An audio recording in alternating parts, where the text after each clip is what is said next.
السلام علیکم dear viewers, کیسے ہیں آپ لوگ؟ امید کرتی ہوں کہ آپ لوگ خیریت سے ہوں گے، اور آپ کی خیریت کے لیے دعا گو نازیہ آپ کی ہوسٹ آپ کی خدمت میں حاضر ہے۔ ہم لوگ رسول اللہ صلی اللہ علیہ وآلہ وسلم کی زندگی کے کچھ واقعات کے بارے میں پڑھ رہے تھے۔ اس میں آج ہم لوگوں نے جو بک پڑھنی ہے، ریڈ کرنی ہے، وہ ہے رسول اللہ صلی اللہ علیہ وآلہ وسلم کا سفر شام۔ جب ہمارے پیارے نبی جوان ہوئے، یعنی کہ جوانی کی منازل طے کر رہے تھے، تو آپ نے محسوس کیا کہ حضرت ابو طالب جو ہیں وہ مالی لحاظ سے بہت زیادہ کمزور ہیں، تو آپ نے ان کا ساتھ دینے کے لیے جو ہے ان کو مستحکم، ان کی پوزیشن کو مستحکم کرنے کے لیے آپ نے ان کا ساتھ دینا شروع کر دیا اور تجارت میں ان کا ہاتھ بٹانا شروع کر دیا۔ حضرت ابو طالب نے تجارت کی غرض سے ملک شام جانے کا ارادہ کیا۔ اس زمانہ میں عرب تاجر شام کے علاقہ بصرہ میں تجارت کے لیے جاتے تھے۔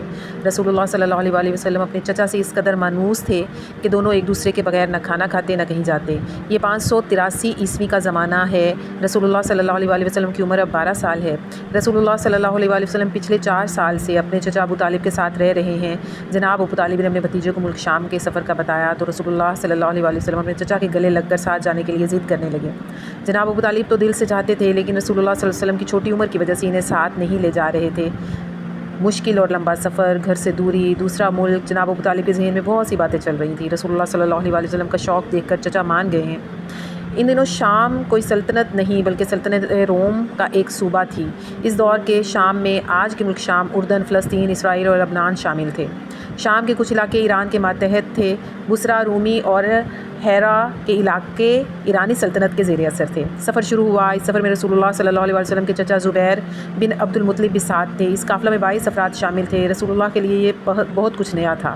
مختلف قبیلوں کے لوگوں سے ملے، راستہ اور سفر نیا تھا۔ رسول اللہ بڑے شوق سے دیکھ اور سیکھ رہے تھے۔ انہیں لوگوں کے ساتھ ملنے اور وقت گزارنے کا موقع بھی مل رہا تھا۔ سفر کی آسانی اور مشکلات کا بھی اندازہ ہو رہا تھا۔ مختلف رنگ اور نوع کے انسان ملے، لوگوں کو تجارت کرتے ہوئے قریب سے دیکھنے کا موقع ملا۔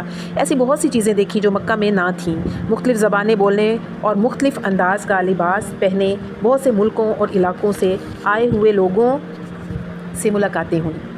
سفر کرتے کرتے یہ قافلہ یثرب، تیما اور دومتل جندل سے ہوتا ہوا شام کے شہر بصرہ پہنچا، جو دمشق سے عمان کے راستہ میں واقع تھا۔ بصرہ ان دنوں حوران کا مرکزی شہر تھا۔ تورات میں اسی شہر کا نام باشان بتایا گیا ہے۔ مکہ سے بصرہ تک کا فاصلہ 2000 کلومیٹر ہے۔ یہ سفر تقریباً 50 دن جاری رہا۔ عرب سے آنے والے تاجر بصرہ شہر کے باہر ہی رکا کرتے۔ شاید آج کے زمانہ کے مطابق یہاں کوئی ڈھابہ یا ٹرک ہوٹل تھا۔ عرب سے آنے والے تاجر یہاں تھکن اتارتے، رات یہیں رکتے اور اپنے کاروبار کی تیاری کرتے۔ ملک شام میں تجارتی سرگرمیوں سے پہلے یہ آخری پڑاؤ تھا۔ یہاں ایک بہت بڑا درخت تھا جس کی ٹھنڈی چھاؤں آنے والوں کو اپنی آغوش میں لے لیتی۔ اس کے قریب ہی ایسا ایک عیسائی راہب بھی رہتا تھا۔ یہ جگہ صدیوں سے عیسائی راہبوں کے پاس تھی۔ ایک راہب وفات پاتا تو اس کی جگہ کوئی دوسرا یہاں آ کر رہنے لگتا۔ عیسائی راہبوں کے یہاں رہنے کی بنیادی وجہ یہ تھی کہ ان کے علم کے مطابق اس کائنات کے آخری نبی کو یہاں سے گزرنا ہے۔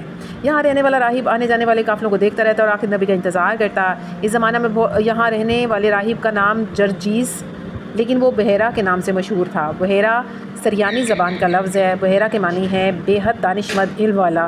بحیرہ ایک مدت سے یہاں رہائش پذیر تھا۔ اس نے بے شمار عرب قافلے یہاں سے گزرتے اور ٹھہرتے دیکھے۔ اسے یقین تھا کہ آخری نبی کے آنے کا زمانہ قریب ہے، شاید وہ اپنی زندگی میں ان سے مل سکے۔ اس بار عرب تاجروں کا جو قافلہ بصرہ آیا وہ پہلے ہی تمام قافلوں سے مختلف تھا۔ بحیرہ نے کچھ غیر معمولی چیزیں دیکھیں۔ اس کا خیال اسے مجبور کر رہا تھا کہ وہ دیکھے کہ ایسا کیوں ہے۔ بحیرہ نے عرب تاجروں سے کہا، میں آپ لوگوں کو کھانے کی ضیافت دینا چاہتا ہوں، آپ سب لوگ میرے مہمان بنیں۔ یہ بھی درخواست ہے کہ آپ کے قافلہ میں شامل تمام لوگ آئیں۔ عرب تاجر تو مسافر تھے، انہیں اچھا لگا اور دعوت قبول کر لی۔ ساتھ یہ بھی سوچ رہے تھے کہ ہم تو یہاں پہلے کئی بار آ چکے ہیں، لیکن راہب نے کبھی ہمیں دعوت پر نہیں بلایا۔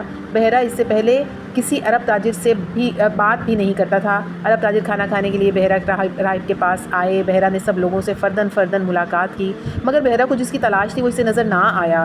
جن لوگوں سے اب تک وہ مل چکا ان میں کچھ غیر معمولی نہیں۔ اسے حیرت ہے کہ ایک دن پہلے جو اس نے دیکھا وہ آج کیوں نہیں ہے۔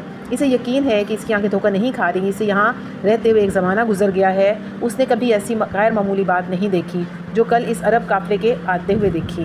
آخر وہ کون ہے جو مجھے ابھی تک نظر نہیں آیا؟ بحیرہ سوچ میں گم ہو گیا۔ اس نے عرب تاجروں سے پوچھا، کیا تمہارے قافلہ میں شامل سب لوگ یہاں آئے ہیں؟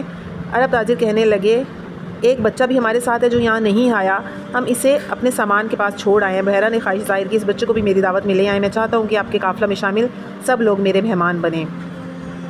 آج تک کے لیے اتنا ہی، کل انشاءاللہ تعالی اسی واقعے کو آگے پڑھیں گے. تب تک کے لیے اللہ حافظ. ٹل دین ٹیک کیئر.